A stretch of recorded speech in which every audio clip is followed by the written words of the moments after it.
आदाब, नमस्कार। आप देख रहे हैं INN चैनल। मैं हूं शेख अहमद अली। इस न्यूज़ बुलेटिन में आइए नजर डालते हैं दिन भर की बड़ी खबरों पर। दुनिया में कोरोना वायरस से मुतासरीन का आंकड़ा आज 80 लाख के पार हो गया। आज रात 9 बजे तक दुनिया भर में 80,36,812 अफराद मुतासिर हो चुके हैं, जबकि अब तक 4,36,471 लोगों की मौत हो चुकी है। 41,52,681 लोग सेहतियाब भी हुए हैं। यानी दुनिया भर में फिलहाल 34,47,660 लोगों का मुख्तलिफ हॉस्पिटल्स में इलाज चल रहा है। इनमें से 54,548 की हालत तशवीशनाक है।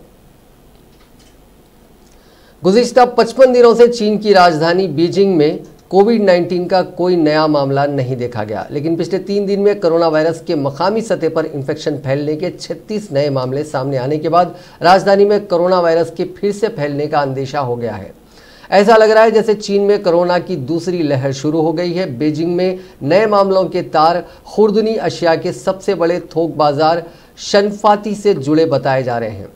खेर नामी इस इलाके में जहां बाजार वाक़ है, कोरोना वायरस को फैलने से रोकने के लिए जंगी सतह पर एहतियाती तदाबीर किए जा रहे हैं। इस बाजार को बंद कर दिया गया है और बाजार के नज़दीक 11 रिहायशी इलाकों को भी बंद कर दिया गया है। यानी राजधानी बीजिंग के कई इलाकों में लॉकडाउन कर दिया गया है। दरअसल 112 हेक्टेयर में फैले शनफाती बाजार में दरामद हुए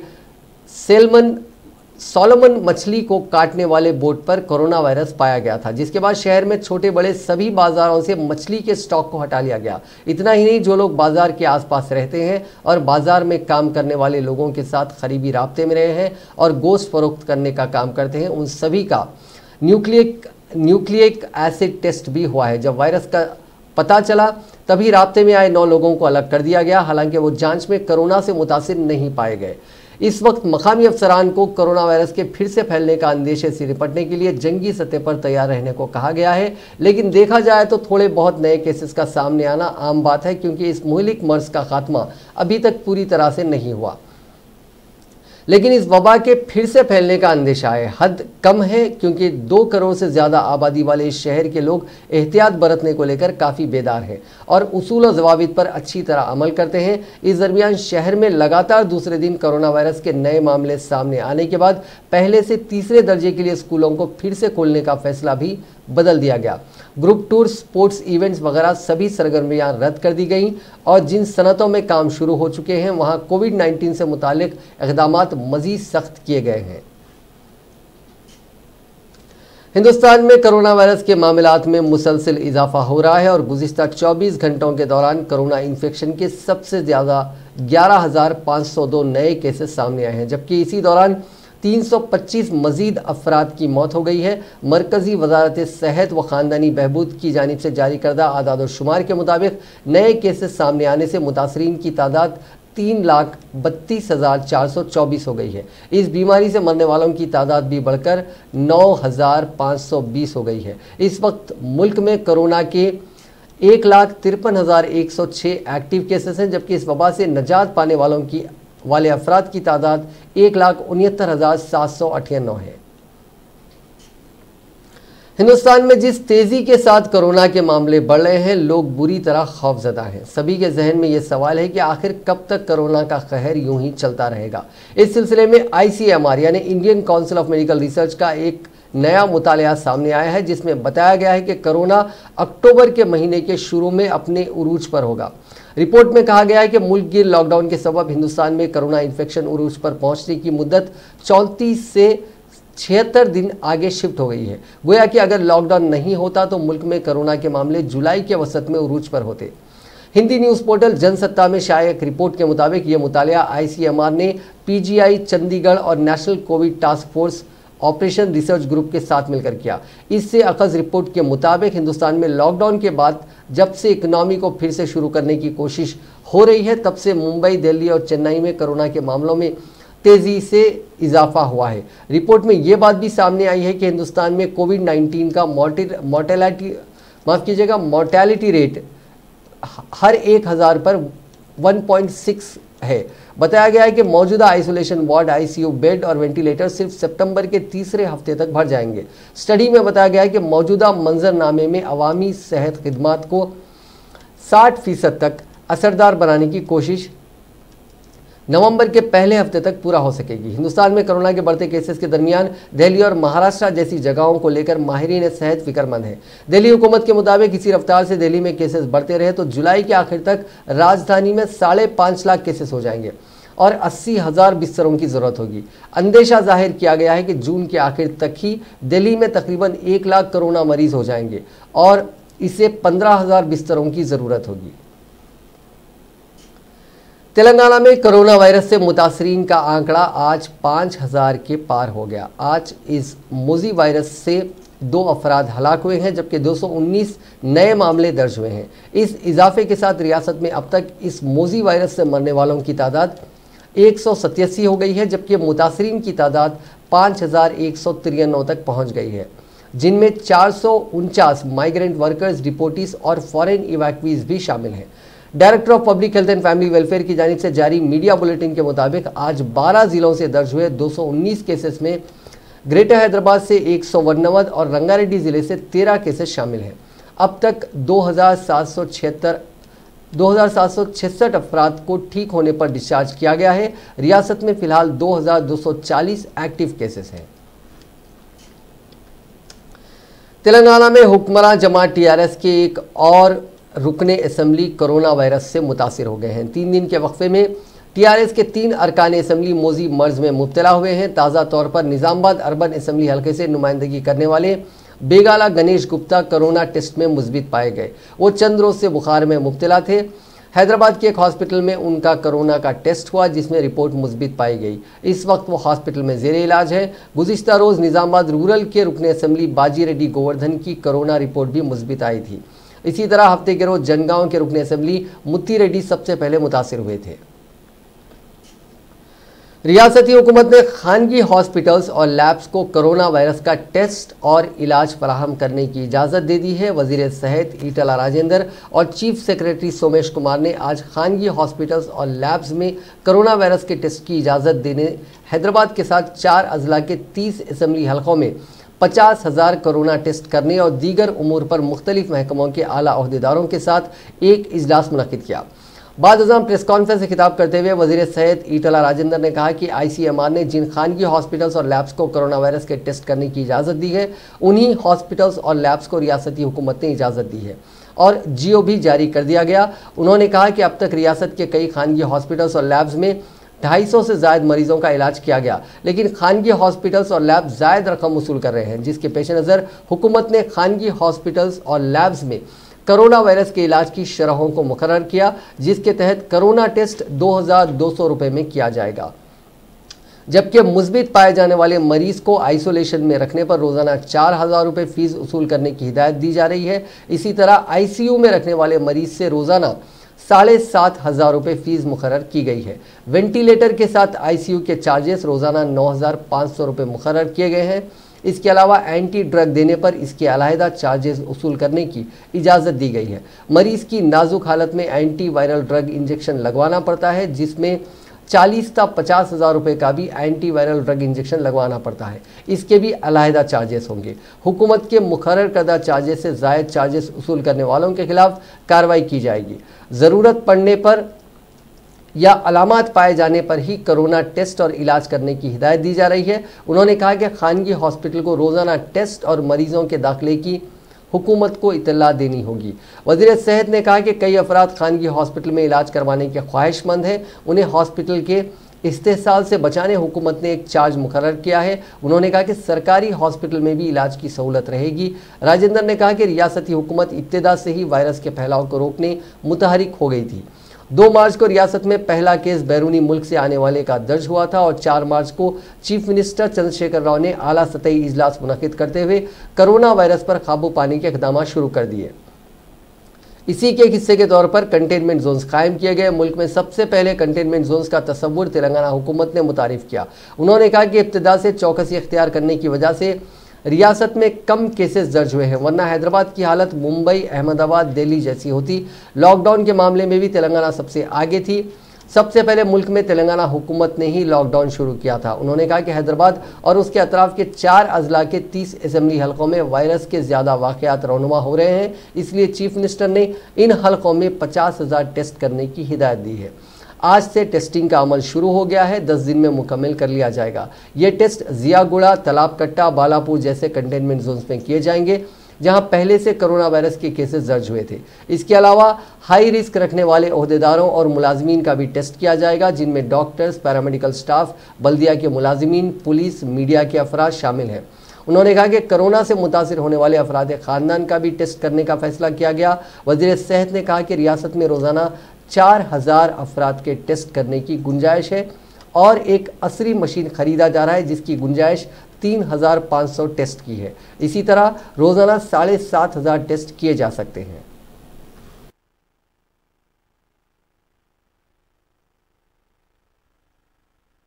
ఆ వెసులుబాటు కూడా దీనికి కల్పిస్తా ఉన్నాం. గౌరవ ముఖ్యమంత్రి గారు ఈ టెస్టులు కానీ అదేవిధంగా హాస్పిటల్ ఉన్నటువంటి వాళ్ళుగా ఆ సమాచారం కానీ తప్పకుండా తెలంగాణ పోర్టల్లో నమోదు చేయాలని చెప్పి కూడా మేము చెప్పడం జరుగుతుంది. ఎందుకంటే దానికి మళ్ళీ ట్రేసింగ్ చేయాల్సిన అక్కడ ఉంటుంది కాబట్టి మళ్ళీ వాళ్ళని మేము అట్లాంటి ఇళ్లల్లో అట్లాంటి వార్డులలో కొంత కంటైన్మెంట్ చేసుకోవాల్సిన అక్కడ ఉంటుంది కాబట్టి ప్రివెంటివ్ మెజర్స్ తీసుకునేటువంటి అక్కడ దీంట్లో ఉంటుంది కాబట్టి ఇవి ప్రైవేట్ హాస్పిటల్ చేయలేవు కాబట్టి ఆ పని మున్సిపల్ డిపార్ట్మెంట్తో కోఆర్డినేట్ చేసుకొని హెల్త్ డిపార్ట్మెంట్ చేసే అక్కడ ఉంటుంది కాబట్టి తప్పకుండా ఈ మొత్తం సమాచారాన్ని మాకు చేరేవాల్సి ఎక్కడ ఉంటుంది అనేటువంటిది కూడా దీంట్లో పొందుపరచడం జరిగింది. అదేవిధంగా గౌరవ ముఖ్యమంత్రి గారు నిన్న మాకు స్పష్టంగా హెల్త్ డిపార్ట్మెంట్ ఫోర్ ఫ్రంట్లో ఉండేటువంటి డిపార్ట్మెంట్, దానికి సపోర్ట్గా ఉన్నటువంటి మున్సిపల్ డిపార్ట్మెంట్ కావచ్చు, దానికి సపోర్ట్గా ఉన్నటువంటి కొంత ఇంట్లో ఇన్వాల్వ్ అయినటువంటి పోలీస్ డిపార్ట్మెంట్ కావచ్చు, ఏమైనా మీలాంటి వాళ్ళు ఇట్లాంటి దాంట్లో ఫ్రంట్ లైన్ వాళ్ళు కావచ్చు, తప్పకుండా ఏమాత్రం సిమ్టమ్స్ ఉన్నా ఏమాత్రం అనుమానం ఉన్నా అందరికి కూడా టెస్టులు చేసి వాళ్ళని మాత్రం క్లీన్గా పెట్టుకోవాలన్నటువంటి ఆదేశాలు కూడా మాకు ఇవ్వడం జరిగింది. అంతేకాకుండా అసలు ఈ హైదరాబాద్లో దీని వ్యాప్తి ఎంత. चीफ सेक्रेटरी सोमेश कुमार ने कहा है कि हुकूमत तेलंगाना की जानिब से कोरोना के मरीजों की जांच और इलाज के लिए शरह मुकर्रर की गई है। इसकी खिलाफ वर्जी करके जायद रकम वसूल करने वालों की शिकायत मौसूल होने पर खानगी दवाखानों और खानगी लैब्स के खिलाफ सख्त कार्रवाई की जाएगी।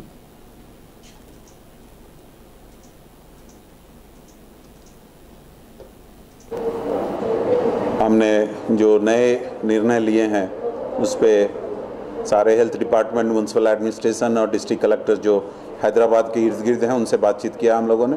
और मेनली पहला ये है कि टेस्टिंग को इम्प्रूव करना है और बढ़ाना है।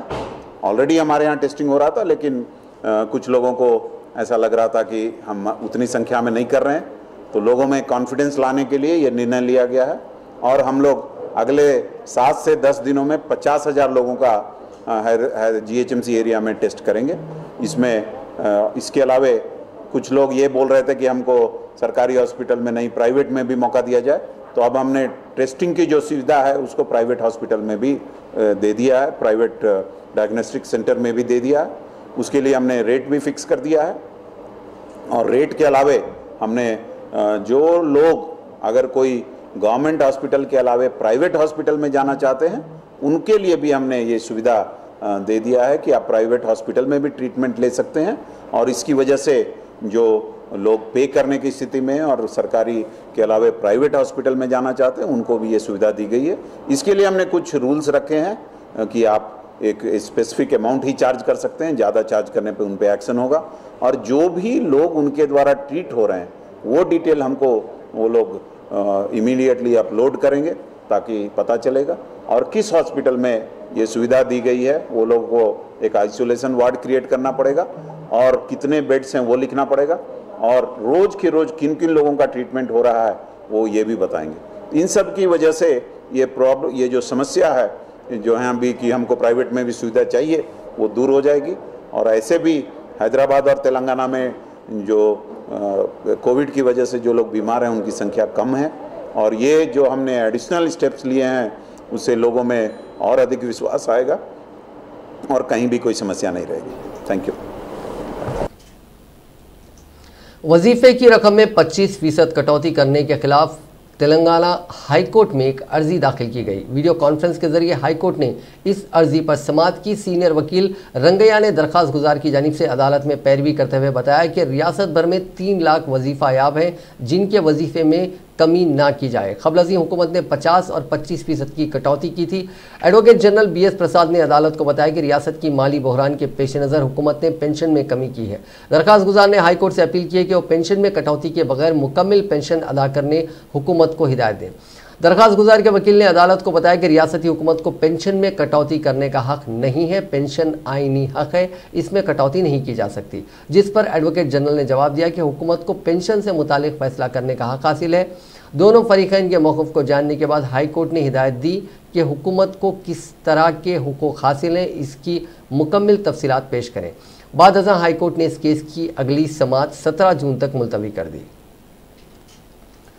तेलंगाना कांग्रेस कमेटी ने इस बात का अहद किया है कि दरियाए कृष्णा के पानी को गैर मजाज तौर पर पड़ोसी रियासत आंध्र प्रदेश को किसी भी सूरत में मुंतकिल करने की इजाज़त नहीं दी जाएगी। इसके लिए कांग्रेस आंध्र प्रदेश हुकूमत की जानिब से तौसी किए जाने वाले पोतिरेड्डी पाडू हेड रेगुलेटर के कामों को रोकने तक अपनी जद्दोजहद जारी रखेगी। गांधी भवन में पोतिरेड्डी पाडू के खिलाफ कांग्रेस की तश्कील करदा स्ट्रगल कमेटी का इजलास कमेटी के चेयरमैन नागम जनार्दन रेड्डी की सदारत में मुनक़िद हुआ, जिसमें PCC सदर व रुकन पार्लियामेंट उत्तम कुमार रेड्डी, कमेटी के कन्वीनर राम मोहन रेड्डी, सेक्रेटरी संपत कुमार, साबिक वजीर प्रसाद, साबिक रुकन पार्लियामेंट मल्लू रवि और डिस्ट्रिक्ट कांग्रेस कमेटी के सदूर ने शिरकत की। इस मौके पर PCC सदर उत्तम कुमार रेड्डी ने खिताब करते हुए कहा कि तेलंगाना की तहरीक में आबपाशी प्रोजेक्ट्स की तामीर अहम मौजू था और तेलंगाना में आबपाशी प्रोजेक्ट्स की तामीर को नज़रअंदाज किए जाने का इल्ज़ाम आयद करते हुए तहरीक चलाई गई। जिस वक्त पोतिरेड्डी पाडू की तौसी हुई थी उस वक्त मुत्तहदा आंध्र प्रदेश में TRS पार्टी कांग्रेस की हलीफ जमात थी और चीफ मिनिस्टर चंद्रशेखर राव मरकजी वजीर थे और रियासती काबीना में TRS के 6 वज़रा थे, लेकिन उस वक्त KCR ने एतराज़ नहीं किया और अब chief minister KCR Jagan Mohan Reddy के साथ साजबाज करते हुए कृष्णा के पानी को आंध्र प्रदेश मुंतकिल करने में मदद कर रहे हैं। जगन मोहन रेड्डी ने 6 माह कबल पोतिरेड्डी पाडू के तौसी का काम करने का ऐलान किया था, लेकिन तेलंगाना हुकूमत ने रोकने की कोशिश नहीं की और अब जियो जारी करते हुए इस कामों को शुरू किया जा रहा है। इसके बावजूद KCR खामोश तमाशाई बने हुए हैं। कांग्रेस की जानिब से प्रोजेक्ट की मुखालिफत किए जाने के बाद चीफ मिनिस्टर ने एक बयान दिया। उत्तम कुमार रेड्डी ने कहा कि पोतिरेड्डी पाडू की तौसी पर नागार्जुना सागर सूख जाएगा। पोतिरेड्डी पाडू के काम रुकवाने तक कांग्रेस अपनी जद्दोजहद जारी रखेगी। इजलास में नागम जनार्दन रेड्डी ने एक पावर पॉइंट प्रेजेंटेशन पेश करते हुए बताया कि दरियाए कृष्णा से तेलंगाना को जो पानी कानूनी तौर पर मख्तस किया गया है उस पानी को भी आंध्र प्रदेश हुकूमत अपनी रियासत मुंतकिल कर रही है, जिस पर KCR जबान नहीं खोल रहे हैं।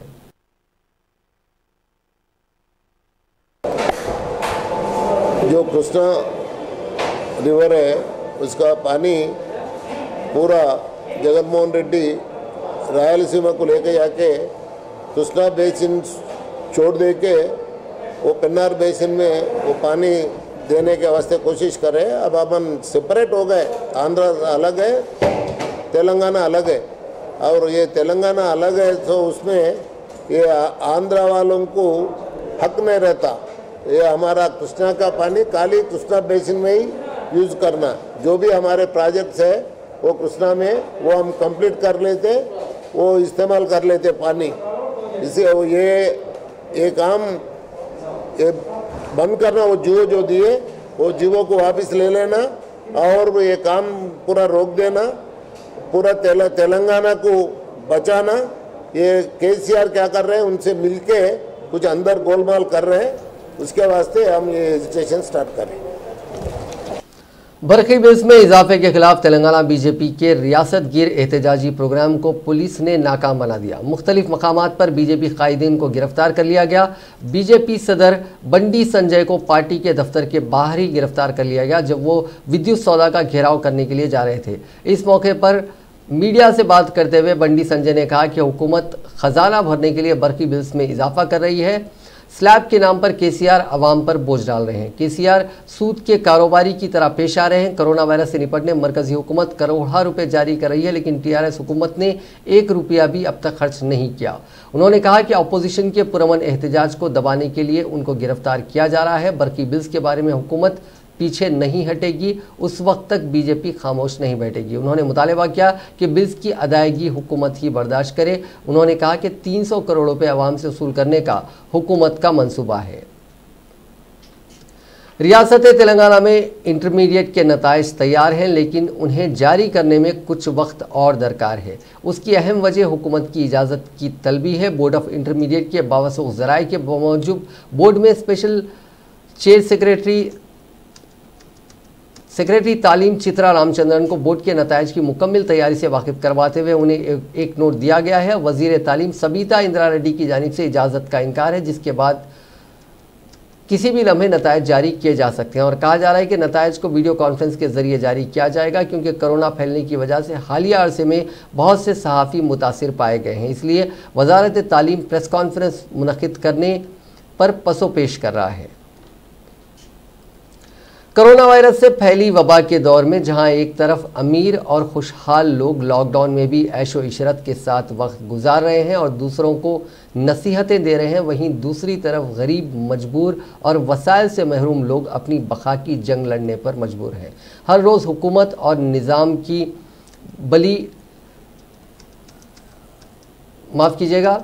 हर रोज़ ऐसी खबरें हमारे सामने आ रही हैं जहां पर इंसानियत शर्मसार हो रही है। ताज़ा मामला ओडिशा का है, जहां हाल ही में इम्फान नामी गुर्दाबी तूफान ने तबाही मचाई। यहाँ के एक बैंक की बेहिसी की वजह से पेंशन की रकम वसूल करने के लिए एक खातून को अपनी 100 साला वालदा को चारपाई पर डालकर और उसे अपने हाथों से घसीटकर बैंक जाने पर मजबूर होना पड़ा। इस वाक़े की तस्वीर मंजर आम पर आने के बाद लोग गम और गुस्से का इजहार कर रहे हैं। ये वाक़या भुवनेश्वर से 433 किलोमीटर दूर वाक़े नवापाड़ा ज़िले में रौनुमा हुआ, जहाँ की खातून को अपनी 100 साला माँ के खाते से पेंशन की रकम वसूल करना था। बैंक पर इल्ज़ाम है कि उसने बगैर खाता बरदार खातून को बैंक लाए पेंशन की रकम जारी करने से इनकार कर दिया, जिसके बाद खातून को ये अजियतनाक सफ़र करने पर मजबूर होना पड़ा।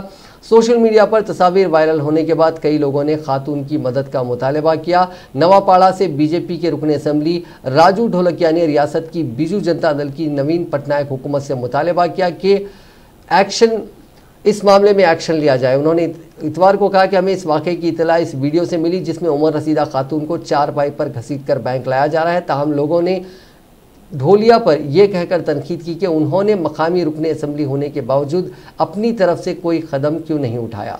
वाज़ेह है कि ओडिशा फिलहाल कोरोना वायरस से बुरी तरह मुतासिर है। यहाँ 15 जून तक 3909 कोरोना मुस्बित केसेस रिपोर्ट हो चुके हैं, जिनमें 1190 मामला ताहाल एक्टिव हैं। वहीं 11 अफराद की मौत हो चुकी है। गौरतलब है कि गुज़िश्ता महीने के अवाखिर में आने वाले गर्दाबी तूफ़ान अम्फान की वजह से भी यहाँ कई इलाकों में भारी तबाही हुई है।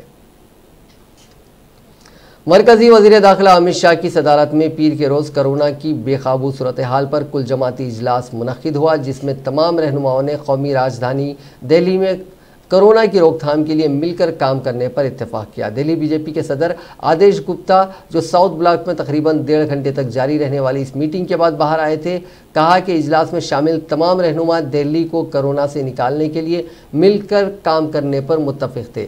गुप्ता ने मीडिया से कहा कि वज़ीर दाखिला ने इजलास में बताया कि 20 जून तक दिल्ली हुकूमत कोविड-19 के रोज़ाना 18,000 टेस्ट शुरू कर देगी।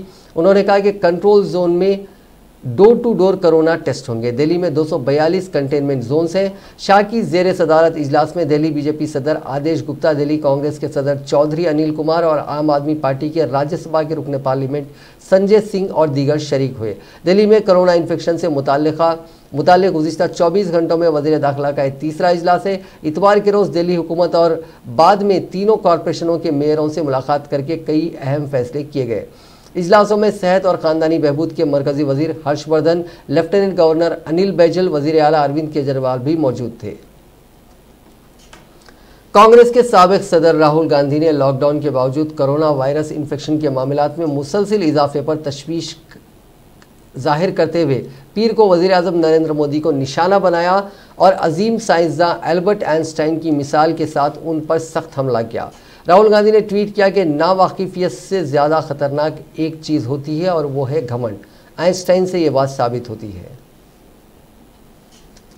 ऑयल मार्केटिंग कंपनियों की जानिब से आज मुसलसिल 90 रोज़ कीमतों में ज़बरदस्त इजाफे की वजह से पेट्रोल की कीमत तकरीबन 19 महीने और डीजल की कीमत तकरीबन 20 महीने की बुलंद तरीन सतह पर पहुंच गई है। लगातार हो रहे इजाफे की वजह से अवाम हैरान और परेशान है, क्योंकि कोरोना वबा की वजह से पहले ही उनको कई तरह के मसाइल का सामना करना पड़ रहा है और तेल की कीमतों में इजाफे के सबब महंगाई भी बढ़ रही है। आज हैदराबाद में पेट्रोल की कीमत में 50 पैसे फी लीटर का इजाफा किया गया, जबकि डीजल की कीमत में 57 पैसे फी लीटर का इजाफा किया गया। इस इजाफे के साथ शहर में पेट्रोल की कीमत 79 रुपये 17 पैसे फी लीटर हो गई है। 6 जून को यह कीमत 73 रुपये 97 पैसे थी, यानी 9 दिनों में 5 रुपये 20 पैसे का इजाफा। ऐसे ही आज डीजल की कीमत 72 रुपये 93 पैसे फी लीटर तक पहुंच गई। 6 जून को यह कीमत 67 रुपये 82 पैसे थी, यानी 9 दिनों में 5 रुपये 11 पैसे का इजाफा। अमेरिका के एक हॉस्पिटल में 62 दिनों तक कोरोना वायरस से मुकाबला करके जीत हासिल करने वाले एक बुजुर्ग को $11 लाख यानी तकरीबन 8 करोड़ रुपए का हैरान कर देने वाला 181 सफ़ात का बिल सौंपा गया। कोविड-19 का इलाज करवाने वाले माइकल फ्लोर 70 साल के हैं, जो वाशिंगटन के किंग काउंटी वाक़े एक शहर असाका में स्वीडिश मेडिकल सेंटर में सबसे तवील मुद्दत तक हॉस्पिटल में दाखिल रहे। तवील मुद्दत तक हॉस्पिटल में रहने वाले माइकल फ्लोर को ये तो ज़रूर लग रहा था कि उनका बिल कुछ बड़ा होगा, लेकिन जब उन्हें 181 सफ़ात का बिल थमाया गया तो वो हैरान रह गए। सीटल टाइम्स की रिपोर्ट के मुताबिक कुछ वक्त पहले माइकल फ्लोर मौत के इतने करीब थे कि उस वक्त एक नर्स ने उनके कान पर फ़ोन रखा था और दूसरी जानिब उनकी बीवी और बच्चे उन्हें आखिरी बार अलविदा कहने के लिए फ़ोन पर थे। वेस्ट सीटल में अपने घर में आराम कर रहे फ्लोर ने कहा कि जब उन्होंने अस्पताल का बिल देखा तो उनका दिल दूसरी बार तकरीबन फेल हो गया। बताया जाता है कि माइकल फ्लोर के आईसीयू के कमरे का बिल रोज़ाना $9,736 था, जो कि $4,08,912 बन चुका था। इसके अलावा 29 दिनों तक वेंटिलेटर पर रखने का 82,215 अलग से खर्च जोड़ा गया, जो तकरीबन। इसके अलावा इलाज के दौरान 2 दिन ऐसे भी थे जब माइकल के दिल, गुर्दे और फेफड़ों ने काम करना बंद कर दिया था।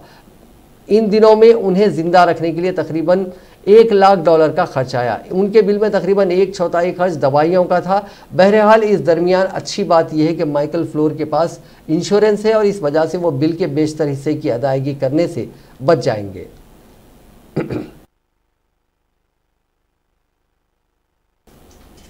साउथ सेंट्रल रेलवे ने सिकंदराबाद और हैदराबाद रेलवे स्टेशन पर मुसाफिरीन के लिए थर्मल इमेज स्क्रीनिंग कैमरास लगाए हैं। इनमें thermal screening camera, network video recorder, LED monitors और अलार्म मैकेनिज्म शामिल है। इससे करीब 30 मुसाफिरीन का बॉडी टेम्परेचर एक साथ जांचा जा सकता है और अगर किसी को बुखार हो तो फौरी उसे दीगर मुसाफिरीन से फौरी अलग किया जा सकता है।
नाज़रीन, इस न्यूज़ बुलेटिन में बस इतना ही। देखते रहिए INN चैनल।